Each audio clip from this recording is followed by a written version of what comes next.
میں ایک دو باتیں گزارش کرنا چاہتا ہوں. یہ جو ہم نغمے چلا رہے ہیں, ہم کلیپنگ کر رہے ہیں, کچھ لوگ اس کو بڑا برا سمجھتے ہیں. میں آپ کو بڑی ذمہ داری سے یہ بات کہہ رہا ہوں, جس شخص کے دل میں وطن کی محبت ہوگی وہ ان نغموں پہ مچل جائے گا, کیونکہ یہ وطن ہے تو ہم ہیں, ہمارا مال محفوظ ہے, ہماری اولاد محفوظ ہے, ہمارا خاندان محفوظ ہے, تو اس وطن کی بقا کی بنا پر اگر اس وطن پر کوئی آنچ آتی ہے تو ڈائریکٹ وہ ہماری زندگیوں پر مؤثر ہوتی ہے. تو اس لیے اس وطن سے محبت کریں. حدیث پاک کا مفہوم ہے حب الوطن شطر الایمان, وطن کی محبت ایمان کی علامت ہے. یہ نغمے اور یہ جو انداز ہے یہ فقط ہماری وطن کی محبت کو گرمانے کے لیے ہوتا ہے. اس لیے تنگ نظری اور تنگ فکری سے آزاد ہو کر اپنے وطن سے محبت کرے اور ایسے پروگرام جو ہیں ان کو اپریشیٹ کیا کرے. بس ایک بات میں عرض کرنا چاہوں گا,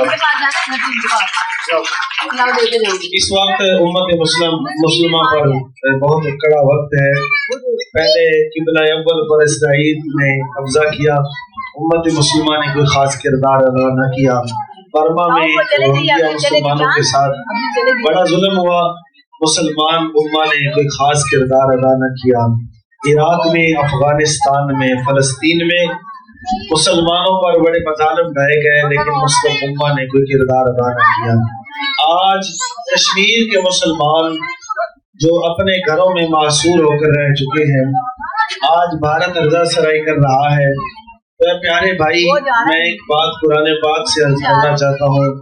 اس حالت زار پر قرآن ہم سے خطاب کر کے کہتا ہے وَمَا لَكُمْ لَا تُقَاتِلُونَ فِي سَبِيلِ اللَّهِ. اے مومنوں, اے مسلمانوں, تمہیں کیا ہو گیا ہے؟ تم اللہ کے راستے میں جہاد کیوں نہیں کرتے؟ جہاد کیسے کریں؟ نہ ہم خود مجاہد بنے, نہ ہم نے اپنے بچوں کو مجاہد بنایا.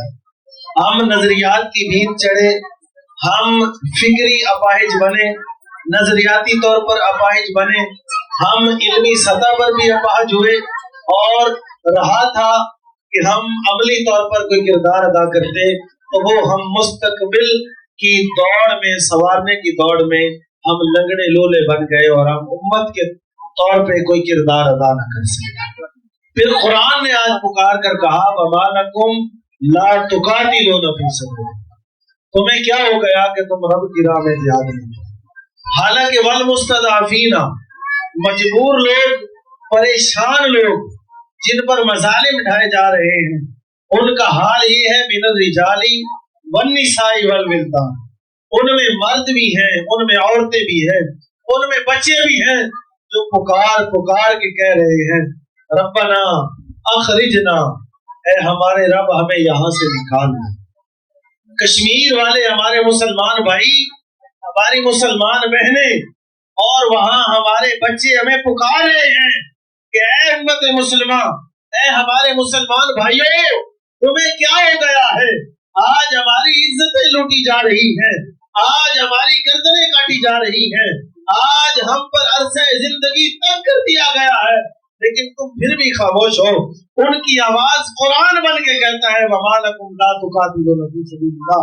اے مسلمانوں, تمہیں کیا ہو گیا کہ تم رب کی راہ میں جہاد نہیں کر رہے؟ اس لیے اگر تم مجاہد پیدا کرو گے تو پھر جہاد ہوگا. اگر ہم اس معاش سے ڈرتے رہے کہ میں روٹی کہاں سے کماؤں گا, میرا مستقبل کیسے بنے گا, میں نے بنگلہ بنانا ہے, یہ ملک ہے تو تیرا بنگلہ سلامت رہے گا, یہ ملک ہے تو تیری دولت محفوظ رہے گی.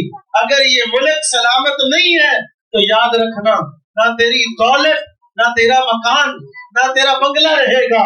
اگر چاہتا ہے تو بھی باقی رہے تو پھر اس ملک کے لیے اپنا کردار ادا کر. السلام علیکم.